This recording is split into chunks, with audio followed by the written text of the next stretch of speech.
said garage sales. We're famous for those. And, of course, the delicious potluck meals we shared, like tonight. We haven't changed that. Thank you for the invitation to your coming anniversary celebration, which I know will be every bit as fun and enjoyable as any of the past. Right on, Laverne. However, I no longer live in the Houston area, and issues with my back limit my ability to travel. So I'm unable to attend. Since I won't be there, I'm including two of my favorite memories from our time together. During my time as your minister, we had a wonderful band called Interstate One, yeah. That was Chuck Gunn and Elton Witt. And was there anyone else or two of them? Anyway, that often provided the special music for our Sunday services. As we were approaching September 11th, I really wanted them to play the Beatles song, All You Need Is Love. I will always be grateful that they accepted my request. I think my talk went okay, but it was clear that the music was what carried the message. We were all holding hands or putting our arms around each other as we sang All You Need Is Love, as loud as we could while rocking back and forth. I'm sure we had the whole building rocking. It was a truly heartfelt expression of divine love, which Reverend Winifred Hausman, in Your God-Given Potential, defined as the harmonizing, healing, unifying, attracting power in the universe. Boy, we'll take all that we can get now, won't we? Harmonizing, healing, unifying, attracting power. Thank you. I affirm that divine love continues to be expressed beautifully and generously through the ministry of Unity Bay Area Houston. I am assured that UBAH will continue to serve as a light in the world for many, many more years. Thank you all for being part of my life and for allowing me to be part of yours. Blessings, Reverend Laverne Waters. That was beautiful. And then, well, do we have Paul? Is Paul here yet? Yeah, Paul's here. Oh, there he is. So are we ready for Paul? Well, I want to introduce somebody that's been very integral in the sustenance of this ministry in many ways, from providing children and grandchildren to work here, and for guiding so many things. You got to know this man donated. He's a brick mason by trade, a pretty wonderful one, and he donated, I think it was 7,000 bricks when we were building the labyrinth. It would have been nice if he brought them all at once, but he just brought them one by one. I'm just kidding. We had pallets of bricks, and I can never forget me and Sarah trying to figure out how are we going to get a round thing built out of these rectangular bricks. And Paul knew we'd find a way, and Lloyd Good said, oh, you just cut them in random pieces. And I'm like, random? Ah! How do you make something out of random pieces? Well, now you have it out there. Anyway, Paul has been a person that he's just brought so much. He's helped me personally a lot. I've stayed with him during one of my surgeries, and it's just so privileged to be able to have dinner and be taken care of by him and Judy and Wendy. And no further ado, let me bring up to the stage Paul Hoggett.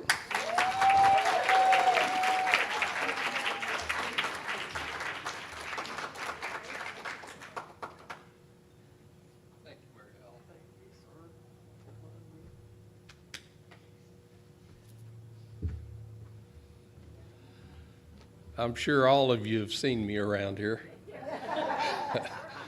Most of you know me, or have known of me anyway.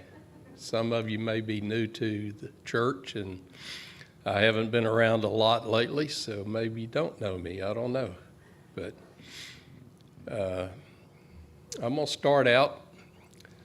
Judy and I came to the church, I think it was in 2004. When we moved down here to this area. We came from the big Unity. Probably not a lot of you were here then. I know Bruce was, and the Grableskis, and Gail, of course, and Sylvia. There's a few others probably. Carol. Yeah. Yeah, there's a few that were here longer than us. But it's been a while, and I've gone through a lot. I think the first big thing that happened, was just before the move over here. Reverend Steve Horn was wanting to raise some funds to help, I think, with buying a place at that time. We didn't have a place to move to, but we needed money to raise some funds. And Judy came up with an idea. Judy's my wife. She came up with an idea to have a big gala event. And so she went to Stephen Horn, Reverend Stephen Horn, and told him about it. And he wasn't real on board with it to start with. He wasn't sure about this gala as to how that would go. But Judy finally convinced him that we could raise some funds if we'd do this gala. And we'd have a dinner and a silent auction and have some entertainment, and we'd sell tickets not only to the people in the church, but to get some people outside the church to buy some tickets to come to it, so that we'd get some money from people outside the church. And he thought, well, if we could get people from outside the church to buy some tickets, that this might work out. And then maybe they'd buy some of the things that we'd have in the silent auction, and we'd get some money out of them, those people too. And so he thought, okay, we'll give this a shot and we'll try it. And so she started planning it, and then he wanted to get involved a little bit. And I don't know, there's not a lot of you remember a whole lot about Reverend Steve, but Reverend Steve liked to be involved. He liked to be really involved. In fact, he liked to run everything. And if you know my wife, she doesn't like to be run. So it became a little heads on head there for a little bit. And finally, she told Reverend Steve Horn, she said, Reverend, she says, you need to learn some words. And he said, well, what's that? And he says, you need to learn the words, yes, ma'am.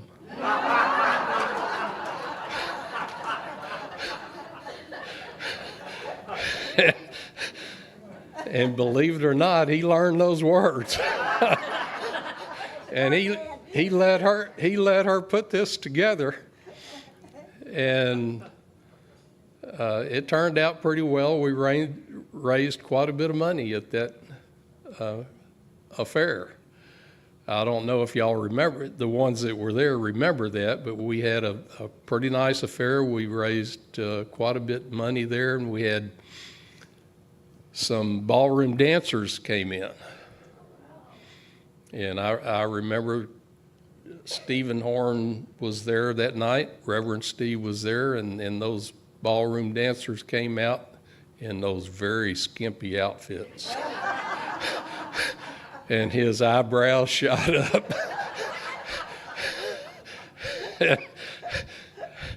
But he didn't say anything.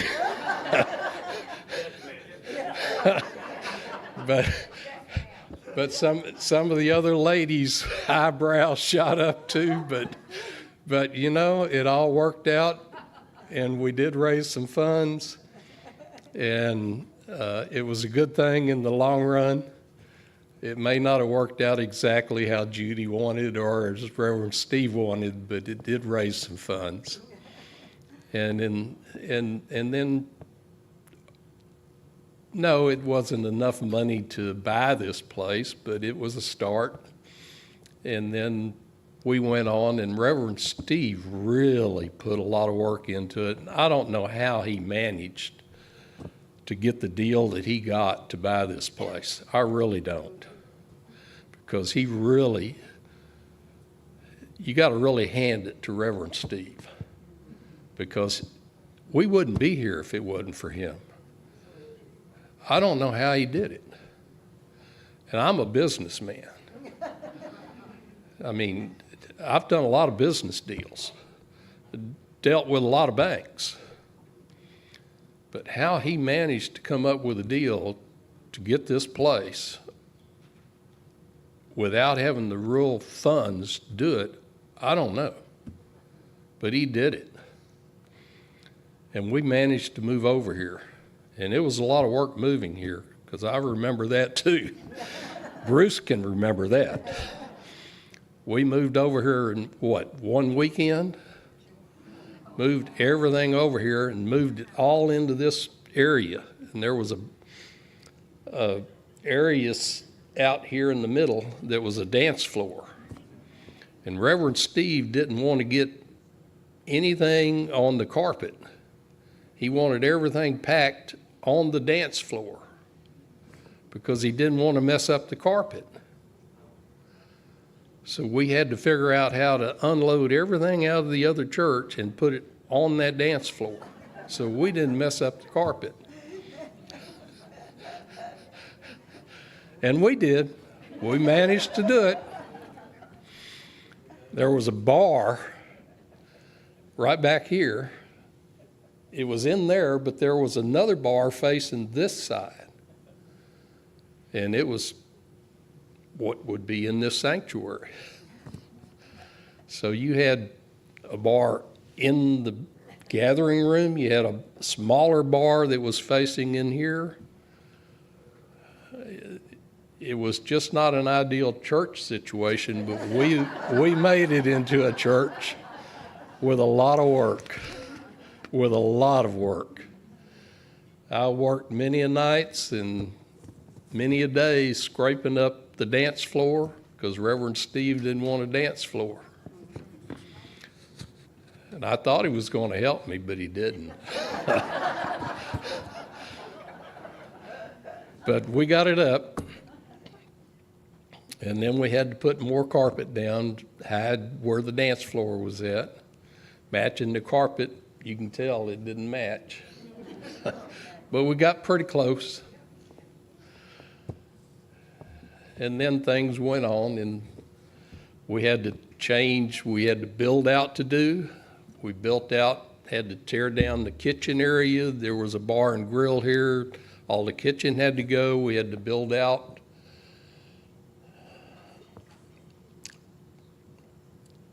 We worked with curtains for quite a while. We didn't even have walls. We just put up curtains for classrooms. And then eventually we were able to actually build walls. We hired a designer to design some walls. We hired a contractor to build the walls. We did the painting ourselves. A lot of us came up here on the weekends and at nights and actually painted these walls ourselves to try to keep the cost down. So it was a very joint effort. A lot of things were done with this church with a whole lot of us working together, and that's what a church is for. And it was great to see it all happen that way.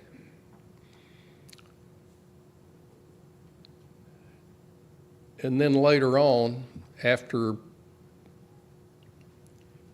we got into the church, the bar and grill was gone, we're into the church. It got to where it was time to have our services in here, Steve came down with cancer of the throat. At that time, I had been elected to the board of directors. I was voted as vice president, and I thought at that time, you know, I'm new to the board. I don't know what I'm doing. I thought, okay, vice president's not so bad. I can be vice president because you really don't have to do anything as vice president. You know, the president does it, and the secretary and the treasurer, they have all the work. The vice president doesn't have to do anything.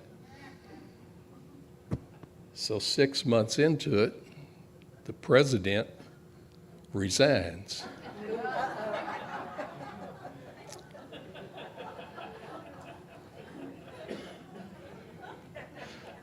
That's fun. I'm suddenly the president. Don't know what I'm doing. Reverend Steve's got cancer, and it's gotten worse. So I'm suddenly running the board, and almost with the help of Carla, if y'all remember Carla, running the church business because Reverend Steve can't do it.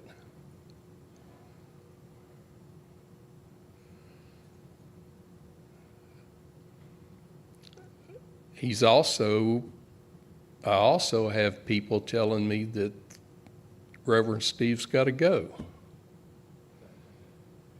Not because he's got cancer, but because he's not serving them in the manner that they want served. Had nothing to do with his cancer.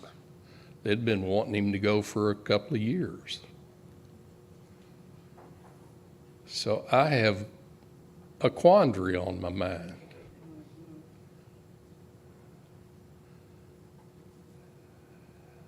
So I fight this through a year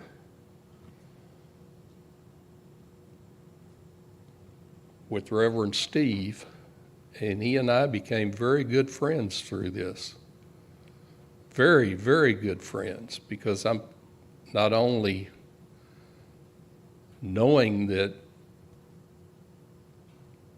he's got a health issue, I'm also knowing that he's got an issue with his membership, and that he and I become friends discussing it all, trying to be above board with him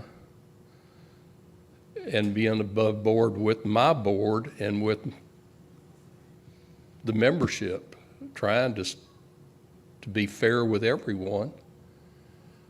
And it wasn't easy. It wasn't easy on him. It wasn't easy on me.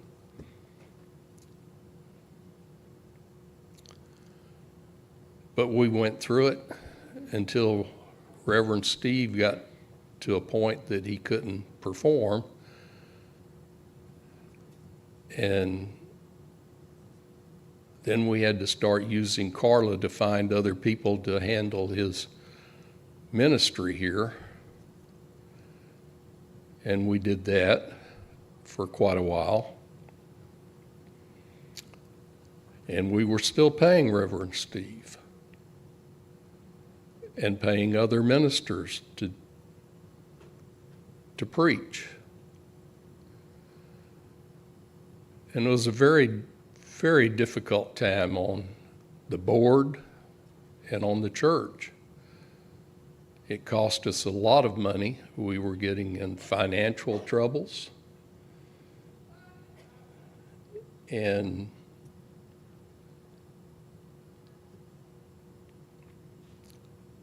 it's a time period that I don't think I will ever forget. I don't think I will ever want to go through it again. I don't think I wouldn't want this church to ever have to go through anything like that again, because I think it tore this church apart for a little bit.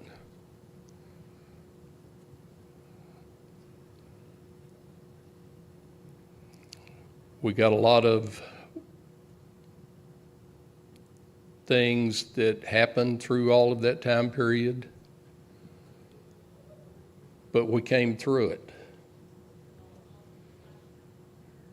Reverend Steve, we ended up having to let him go. Wasn't because of his cancer, though.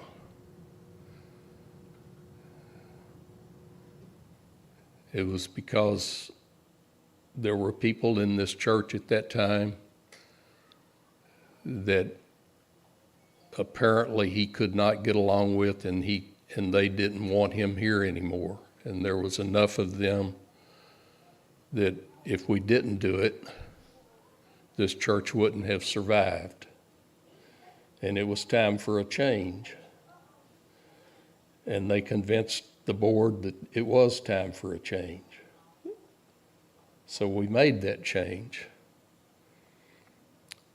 And I hate to say it, but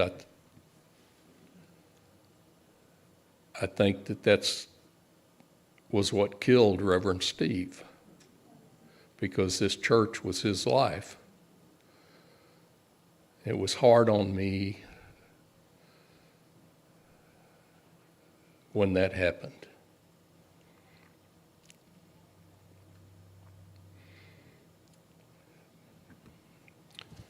But I'm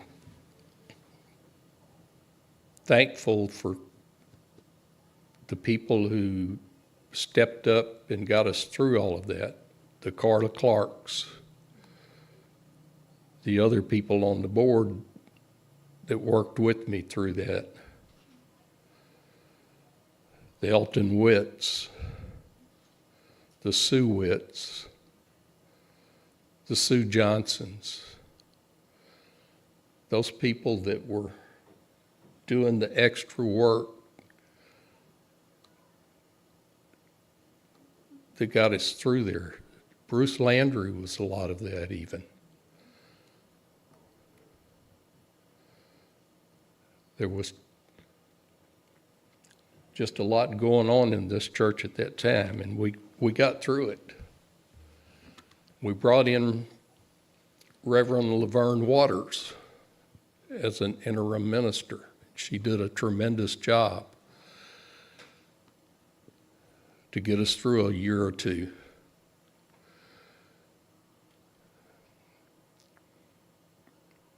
During that time period, we lost our music minister. I say we lost. I understand that that was another thing that happened. I was out of town at the time. I was working on a project in Dallas at the time, and I got a call from an old member of the church that was a friend of mine, and he says, "Do you know that they've fired the music minister?" I said, "No, I did not." He says, "Well, they did. What are you going to do about it?" I said, "Well, what can I do about it? It's the minister's job." I said, "I'm the president of the board. I'm not the minister. The minister hires and fires." And he says, "But I don't want the music director fired." I said, "Well, talk to the minister. Don't talk to me." I said, "It's the minister that has that choice. That's the minister's job, not mine." I said, "If you want me to talk to the minister, ask me to talk to the minister. Don't ask me to hire and fire. That's not my job." He said, "Well, can you talk to Reverend Waters and find out what's going on?" I said, "I can do that, but I'm telling you that I'm not going to ask her to hire them back or anything. If Reverend Laverne has fired them, that's her prerogative. I'm not going to get into her job.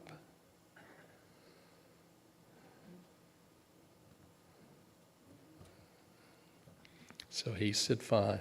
So I did talk to Reverend Laverne and asked her, and she explained why she fired them. And I said, okay, that's fine. I said, it's your job.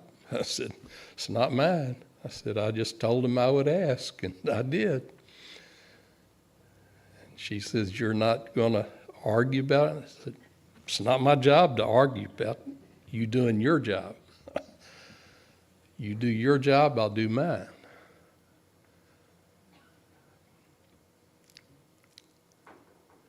But enough of that. Let's talk about some fun things.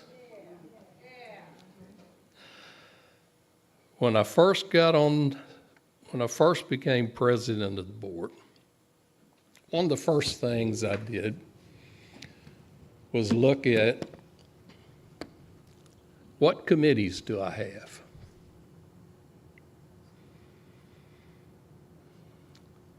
And you have your standard committees. But there was one committee that was on there that wasn't standard. It was a bylaws committee. And I wanted to know, since I'd been on the board now for 6 months, I'd never heard a report from a bylaws committee, never heard anything about the bylaws committee, didn't know anything about a bylaws committee, but yet there supposedly was a bylaws committee. And now I'm president. I want to know who's on the bylaws committee. What is this bylaws committee? What are they doing? So, first meeting, I'm president. We go through the normal. I don't know if those of you who aren't on the board don't know, but usually when you start a board meeting, you have a little thing where the board members get together and they talk about what's been happening to them through the month or the week or whatever, and how their families are doing or whatever, just kind of get to know each other. And it's just a good, feel-good thing it's good. And you have a prayer and everything's great, and then you go through your agenda a little bit. And then I don't know how they do it now, but when I ran it, it was, I had an agenda, and then I would start with the committees. And so that night I started with, okay, I want to start with the bylaws committee. Who chairs this bylaws committee?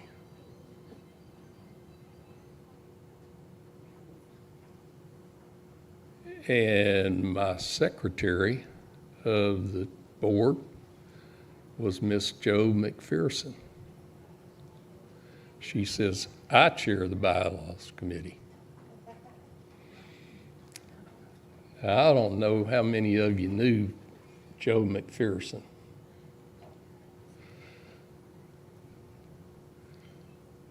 But she was a very strong lady, very smart lady.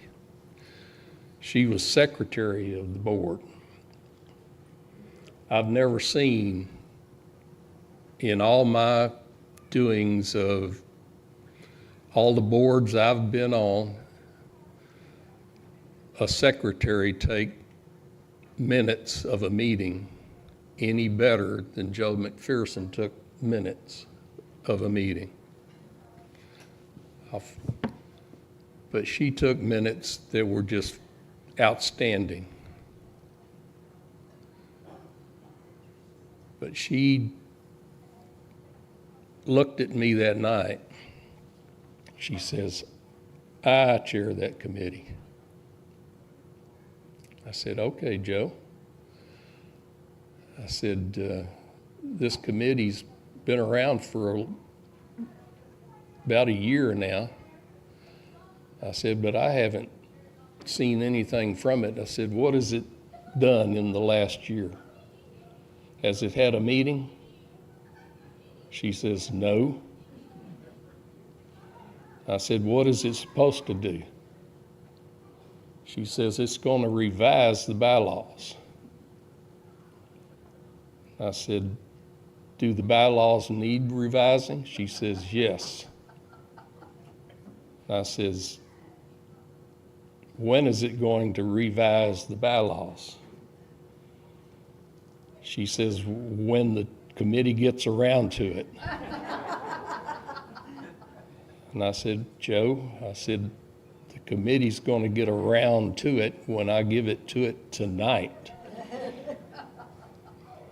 I said, "I'm going to be on that committee with that committee, so who else is on that committee besides you and I?" She says, "Just you and I."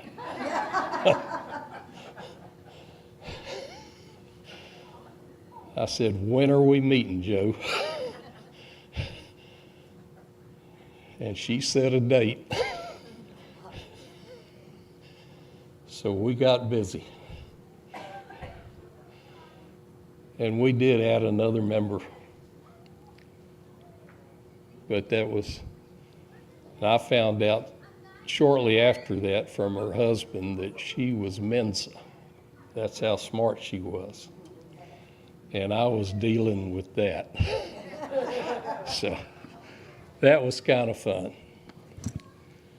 But I'll stop there because I've gone on too long, I've been told. Sorry, Paul. Thank you so much.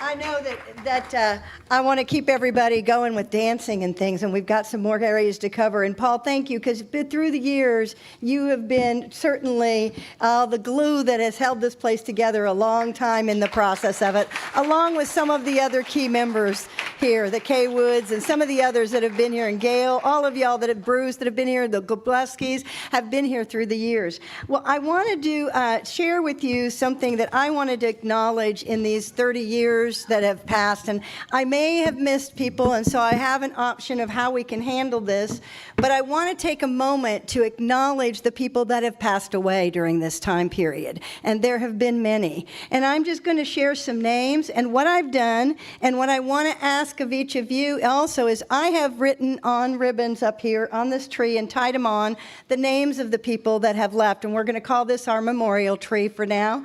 And when I want to invite that after I'm done with the names, if you, during the rest of the evening or some other time, want to write a name of someone that you remember or someone of your own that you were connected to that you want to add to the memorial tree, I would like you to do that. And we will be keeping this for a while and using it with the Dia de los Muertos, and we'll honor all of those that have given themselves and been a part of this community throughout the years. So I'm just going to read some names real briefly. Anna Arango, David Michael Blevins, Neil Carson, Carla Clark, who was key to this ministry for so long, Skip and Mary Cole, who were also a big part of this, Abram Ensley, Mafalda Feliz, Marianne Fort, Gilbert Gallegos, Roy Green, he was another big part for a long time, Reverend Stephen Horn, Larry Cooney, Robert Lawson, Frank and Ruth Leasy, Pat Mack, Dorothy Mallinson, Joe McPherson, who you just mentioned, Rosemary Parks, Reverend Diane Plamondon, Ann Rash, Janice Rice, Sandra and Larry Stanley, Troy Sunkel, Ramon Valle, Hope Watley, Pat Whitlow, and Lynette Witt. are just some, and I know there may be others, and want to make sure that you please let me know if we've missed someone that you're aware of. I also want to acknowledge during at least the time I've been here, there have been 4 people that have lost a child, and or during close to the time I was here, because one of them may have been before I was here, but I want to acknowledge, because that to me is also a very significant thing. When someone loses a child, we know that should never happen, and it does. And so we want to acknowledge the children of Pat Grissom, Justin Grissom, of Christy and Jim Harper, Ryan Avera, of Sylvia Hicks, Carrie Still, and Lisa and Dan Hogan, Brandon Hogan. And so I would hope that if you also have a loved one that you've lost that you want to add to the memorial tree, or someone else you can think of, please add them on here, because we do want to honor and celebrate each of those that have been such an important part of this community, and to know that their love and their DNA is still a part of who we are. And we are so grateful for each and every one that has made a difference and brought us together. And we know they go on, and they're celebrating with us tonight, this 30 years. I have one other quick presentation letter, and then we're going to, and we're going to go on a second and then go into our some more dancing. But I wanted to share a letter. Unity Worldwide Ministries often sends a representative to something along these lines. Let me find the letter, and I'll have it. And since I'm on the board of Unity Worldwide Ministries, I'm your representative here tonight.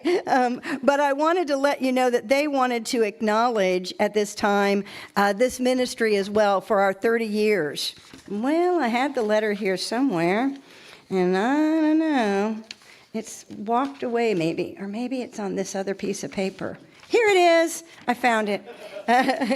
All right. It says, on behalf of everyone at Unity Worldwide Ministries, it first says, dear guests and congregants at Unity Bay Area Houston, on behalf of everyone at Unity Worldwide Ministries, we honor the legacy of your ministry and all the ways you have served for the last 30 years. We celebrate your ministry's journey from your early beginnings in 1995 all the way to the present day expression of your ministry in League City, Texas, under the leadership of Reverend Kira Bear. No doubt your ministry has experienced many joys and celebrations over the years, yet also life's challenges and losses. One constant over the years has been your presence of love and commitment to unity principles. What a dedicated group of leaders and truth students. Quote, for above all, love is a sharing. Love is a power. Love is a change that takes place in our own heart. Sometimes it may change others, but it always changes us. And that's by James Dillett Freeman. Please know that our prayers of love and appreciation are with you as you mark this special occasion. We see you richly blessed now and always as you and your members look back across the years to all the special moments and ahead to many more years of vibrant ministry. We celebrate you and we celebrate with you. From the bottom of our hearts, Reverend Roxanne Graves, President and CEO of Unity Worldwide Ministries. And then there's a quote at the bottom, the value of all service lies in the spirit in which you serve, from Charles Fillmore, our co-founder. So I appreciate, and they also sent us a certificate for our 30-year anniversary, and so we'll get that framed and hung as well, and so we're grateful to that. We wanted to move on real quickly into the last season, and then we'll end with songs, and that is the current season. And I want to say that one of the things that is the foundation and that is that which holds this ministry together always are our staff. And Carla Clark has been mentioned several times. She was really such a huge part of what this ministry was and is, and really created an incredible opportunity by continuing to hold the place together during challenging times. And I want to honor her. We also have that after Carla left, we really didn't have one in that role, that specific role for a while, but we brought on for a while Ryan Ruffiner. Thank you, Ryan. Good to have you here. And he worked as our administrator for a while as he was finishing his master's degree, right? And we were so blessed to have you here with us during that time period. And we have those that have been here through so much of, at least my era, the whole time has been Wendy Hoggett and now Remy Hoggett. And Remy's back here somewhere. And Ellen Rogers, who have been... And I will tell you, they may have titles of certain things they do, you know, whether it's youth ministry, whether it's music director, whether it's a coordinator for the ministry, but there is so much more that they do continually. And so I really want to honor all of them in this process. And I think that Ellen and Wendy are going to come up for a minute, and talk about the current season. And then we have a great announcement, so... be patient. We have something amazing to announce at the end. All right. You want to go first one? Sure. Come on. Hi, guys. Y'all know that I love this part. I get to read a letter. But I have to tell you, for my own part, Kira, the classes that you have allowed your congregation and your staff to find, and the way you've taught them has really changed so many lives that it's amazing. Okay.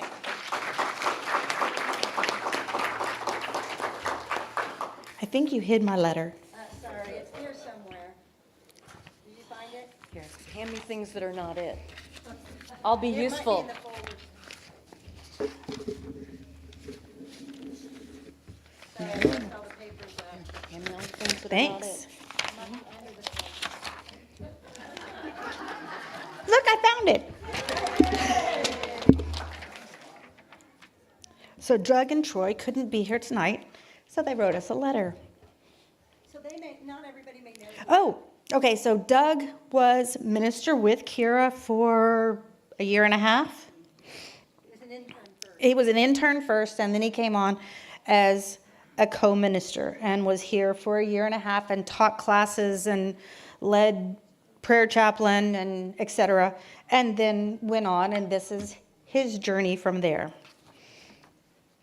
What a blessing it is to pause and give thanks for the legacy, love, and vibrant joy that could only happen through you. The community filled with belonging, joy, and deep connection. In 2015, my life shifted when I accepted a call to serve alongside Kira Bear. Those 2 years together were incredible, life-affirming, full of laughter, and how we laughed and how we grew. In 2017, a little more than 2 years later, it was again because of you, a life-affirming support, that I was called to serve a greater unity movement at Unity Worldwide Ministries. For the next 8 years, I remained deeply committed to unity and our ministerial students serving in ministries across the country.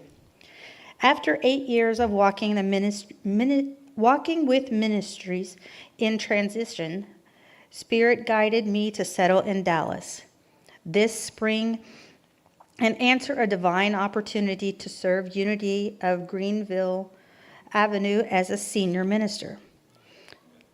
That's his path.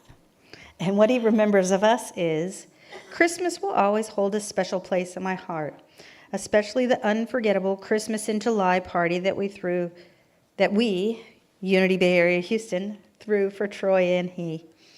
It was a continued affirmation of my path.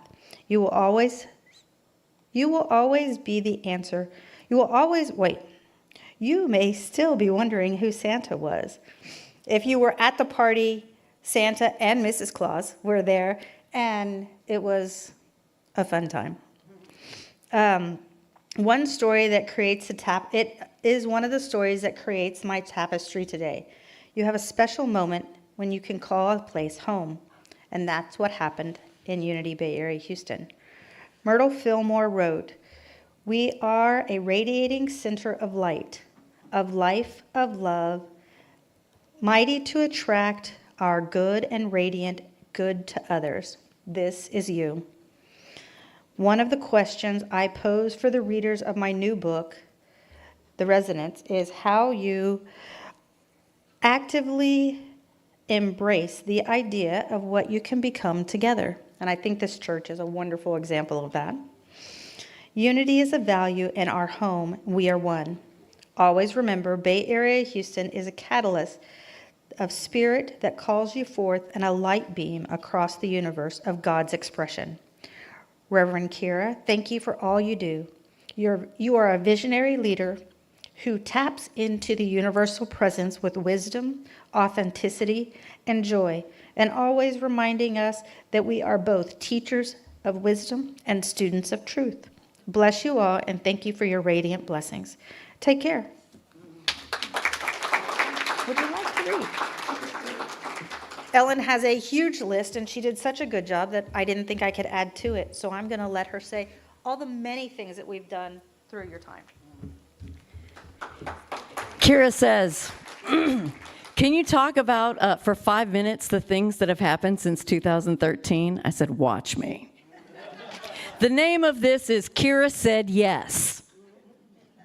That was the first thing I heard from many, many people when I first showed up here and Kira became the minister, is people were so excited because they had ideas, they had inspirations, they had things they wanted to do, and Kira said yes. So here's a bunch of things that Kira said yes to. Okay. First of all, the front of the sanctuary used to be right over there. So everything used to be nice and long and wide. So the room shift is one thing. We have a prayer room. We have a oneness room. We've got extra storage. The sound booth was tiny in the corner. It's now this big mammoth thing that can do streaming, audio, visual. We have a new soundboard. During COVID, we never missed a service because we had already been set up for success. Thank you, Jackie Lawson, to be able to get the streaming and stuff done. Even before that, somebody gave us an iPad. We're like, let's take the service. So we were already set up for that stuff. But the lighting, Bill Pope did lighting. We've updated the Wi-Fi multiple times. We have streaming capabilities. And we've got some really amazing groups. Do you know that right now we've got 13 regular groups that meet. And over the years, we've had up to 18 to 20 regular groups who meet here. But these are like groups that have always been here. We've got some seasonal groups. We have a drum circle 4 times a year, and that is a ministry. Lots and lots of workshops and classes that Kira has come up with that she just makes everything so much fun. We've had some dynamic speakers and guests. We've had Joshua Inacio. We've had Charlie Thweet. We've had Stowe Good. And 3 Trees, who will be returning back with us at the end of October this year. Reverend Howard Caesar, once upon a time, was too busy talking at his own church, but since Kira's been here and he is retired, he has come and spent time with us on multiple occasions. Just recently, we had the Center for Vibrational Science, the Center for Bio-Vibrational Science. Robert York Westbrook was here, and that was an amazing service. And it's just, Kira inspires fun people and fun things to happen. So there's many structures that have been added to our property since 2013. We have a Dow Pathways deck, which was part of the youth ministry program in environmental education. The Fillmore building. We have a playground. We have consistent summer camp and Sunday curriculum for our kids. We have done a lot of things with community partners. We have school supply drives. We have local chamber involvement, that was new. We do Anna meals, food drives, toy drives, and even outside into our community, because of what we've been creating and who Kira is, now there is an Interfaith Council of the Bay Area. Yes, is that the full time? The Greater Clear Lake Interfaith Council. And that is a tribute to what your heart is and how you do. It's not like we've had smooth sailing. We did have Hurricane Harvey. And we had Catholic Charities come in. Mary Helen Mertzbacher sat in the little office there, and just people got helped. People would just bring tons and tons of supplies, brooms, shovels, cleaning rags, anything. Our whole gathering room was filled with things that anyone in the community could come in and get what they needed. We had work teams that went out and helped other people, and that was tremendous. We've helped the Merchant Mariners with their just house supplies like toiletries and whatnot. And we have partnered with some really meaningful women's services, the Coalition to Combat Human Trafficking, as well as Turning Point Women's Shelter. We've done projects for them multiple times. You know, there's many different groups that we have and many different ministries. And the first one I'd like to talk about is the Garden Tenders. There are 3 new structures. There's 3 things that since 2013, I mean, we see this beautiful picture, and I think this was probably Easter 2013. That's one of my first memories is doing an Easter service outside. We have a full living sanctuary outside. Is that not a beautiful grounds? The labyrinth is part of that, and so is the pavilion that's outside. And so please, let's put a round of applause for our garden tenders. Kira also brought us Oneness Ministry, Earth Care Ministry, and our Universal Healers. Do we have any of the Universal Healers? The Universal Healers were together for a long, long time. They raised tons and tons of money for church, serving twice a month. And that was one of the things that Kira said yes to. That is a perfect example of the congregation coming together with a need to want, to serve, to be. And Kira said yes. Okay. We have hosted 3 minister interns. We had Doug Doerr, Kirti Cesarato, and Sonia Perez. We have we have special services that we really, you know, I call them our holy days of obligation. We don't really have them at Unity. But World Day of Prayer is now something that happens every year. We have an event. The prayer chaplains are very involved. It's a wonderful experience. And Blue Christmas, which is the Wednesday, the third Wednesday of December, which is a time for mourning before the party starts and everybody else is happy. It's a time for you to sit with your own healing. And so that's something else Kira said yes to. When I showed up here in 2013, I was originally hired to do a capital campaign. Within that first year, with Paul Hoggett's seed money and Neil Carson's matching funds, we raised $100,000 in 1 year. And that's how the party began. And now I think we all know that with our Burn the Mortgage campaign, we are well on our way to getting the right side of that. So that's also huge. But the thing I would like to say that I love the most about everything that's happened is Kira says yes, and we can have concerts and parties. Thank you.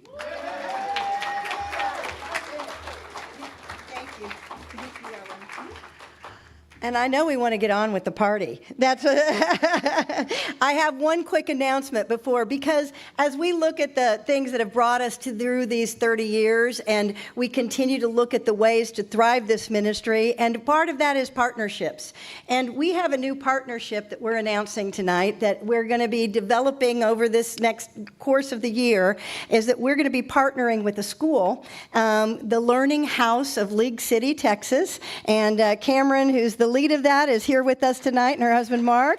And many of you know her grandmother, Caprice Dodson, who's part of our ministry. And so they're starting a new school that will be partnering with us starting in August of next year. They'll actually start the actual having kids on grounds and using the Fillmore building during the weekdays and more. But we're working on all the details and getting that all worked out. But we are really excited about that next step in our partnership of making maximum use of our facility and going into new seasons where can you imagine having a bunch of kids running around here all the time? Won't that be awesome? Yay. Well-behaved, okay? She says well-behaved kids, so yeah.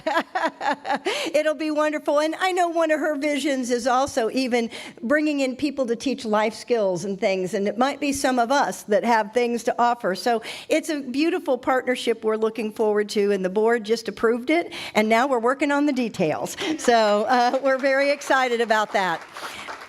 And so as we go forward, we know there are many seasons to come. But let's enjoy the season we're in right now with some more music by Keith Viven's trio, and let's dance this party out. Thank you for celebrating 20 years in this place and 30 years as a ministry. Wow. Bless you, friends.